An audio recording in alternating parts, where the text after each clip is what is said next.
Infants influence an economy, toddlers take on fashion, and the riches that come when you're in line for the throne. They may only be children, but you'll be stunned at how much William and Kate's kids are really worth.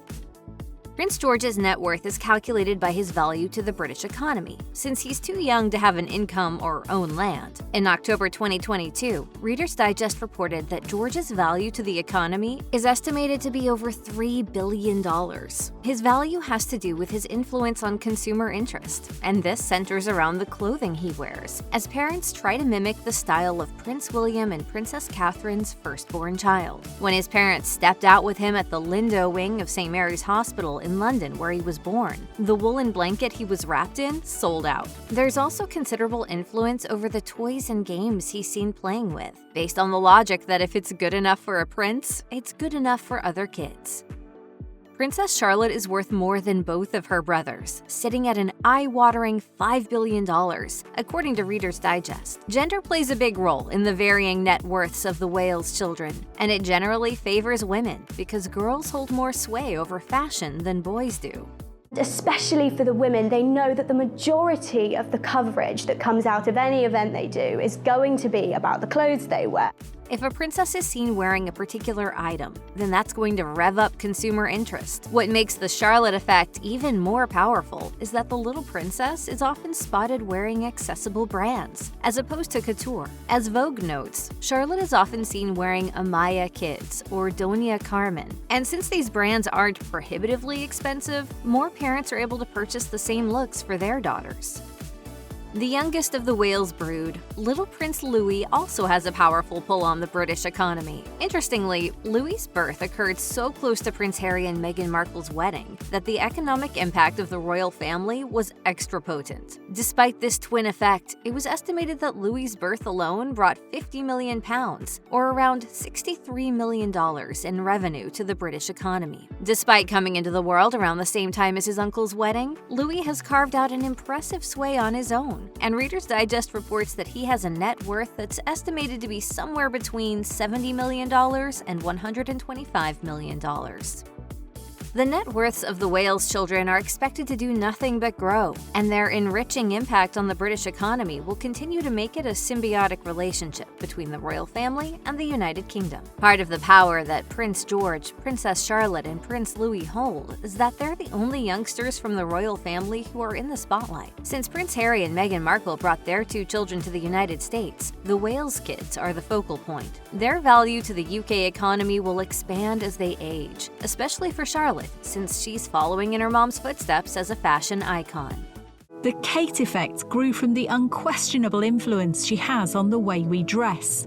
The same applies to George and Louis, but to a lesser extent, since cultural fixation in sartorial matters tends to privilege girls and women. Dress designer Rachel Riley touched on this projection of Charlotte's, telling Express, "We look forward to seeing Princess Charlotte's style develop as she continues to grow and mature, and we have no doubt she will become as much of a style icon as her mother is." The royal children's value to the British economy is not the same thing as their actual financial standing. And since the Wales children are too young to have received their inheritances, their financial standing is based on likely projections of what they'll inherit. Since Prince George is the eldest child of Prince William and Princess Catherine, he's next in line for the throne after his father. It's entirely likely that George will also become the next Prince of Wales. The extremely lucrative Duchy of Cornwall gets passed to the Prince of Wales, which is estimated to be worth more than £1 billion, along with an impressive real estate portfolio. It's worth noting, though, that the Prince of Wales isn't an inherited title, so it's not a given that it will get passed on to George after William becomes king. However, considering the title went from King Charles III to William, it's very likely that it will get passed on to George, since he'll then be the heir apparent. In 2013, the Succession to the Crown Act ensured that succession depends on birth order, instead of the archaic practice of bumping girls down the line to prioritize male heirs. As such, Charlotte is next in line for the throne after her older brother, Prince George. But being the only daughter of Prince William and Princess Catherine comes with some major perks for Charlotte in terms of her inheritance. She is set to inherit the famous Spencer tiara, which was worn by her grandmother, the late Princess Diana, on her wedding day. It's also very likely that Charlotte will inherit the rare title of Princess Royal, which was given to Princess Anne by the late Queen Elizabeth II. The title is typically given to the eldest daughter of the monarch, and it lasts for life. There can only be one, so Charlotte won't receive the title until Princess Anne's death.